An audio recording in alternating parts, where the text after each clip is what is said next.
ನಮಸ್ಕಾರ. ವಿವಾ ನ್ಯೂಸ್ಗೆ ಸ್ವಾಗತ. ಇದು ನಿಮ್ಮ ಪ್ರೀತಿಯ ಸುದ್ದಿಗಳ ಡಬ್ಬಿ. ನನಗೆ ಆಪರೇಷನ್ ಆಗಿಲ್ಲ, ನಾನು ಚೆನ್ನಾಗಿದ್ದೇನೆ. ವದಂತಿಗೆ ಬ್ರೇಕ್ ಹಾಕಿದ ಅಮಿತಾಬ್ ಬಚ್ಚನ್.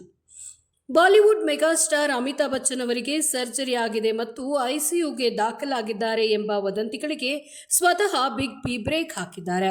ತಾವು ಬರೆದಿದ್ದ ಬ್ಲಾಗ್ ಪೋಸ್ಟ್ ಅನ್ನ ಜನರು ತಪ್ಪು ತಿಳಿದುಕೊಂಡಿದ್ದಾರೆ ಅಂತ ಸ್ಪಷ್ಟಪಡಿಸಿರುವ 83 ವರ್ಷದ ನಟ ತಾವು ಸಂಪೂರ್ಣ ಆರಾಮವಾಗಿ ಇರೋದಾಗಿ ತಿಳಿಸಿದ್ದಾರೆ.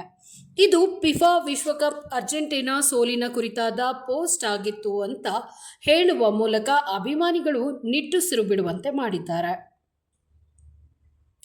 ಬಾಲಿವುಡ್ ಮೆಗಾಸ್ಟಾರ್ ಅಮಿತಾಬ್ ಬಚ್ಚನ್ ಅವರಿಗೆ ಸರ್ಜರಿ ಆಗಿದೆ ಮತ್ತು ಐಸಿಯುಗೆ ದಾಖಲಾಗಿದ್ದಾರೆ ಎಂಬ ಸುದ್ದಿ ಇತ್ತೀಚೆಗೆ ಭಾರೀ ಆತಂಕವನ್ನೇ ಮೂಡಿಸಿತ್ತು. ಆದರೆ ಈಗ ಸ್ವತಃ ಬಿಗ್ ಬಿ ಅವರೇ ಈ ಎಲ್ಲ ವದಂತಿಗಳಿಗೆ ಸ್ಪಷ್ಟನೆಯನ್ನ ನೀಡಿದ್ದಾರೆ. ತಮ್ಮ ಬ್ಲಾಗ್ ಪೋಸ್ಟ್ ಅನ್ನ ಜನರು ತಪ್ಪು ತಿಳಿದುಕೊಂಡಿದ್ದಾರೆ ಅಂತ ಅವರು ಹೇಳಿದ್ದಾರೆ.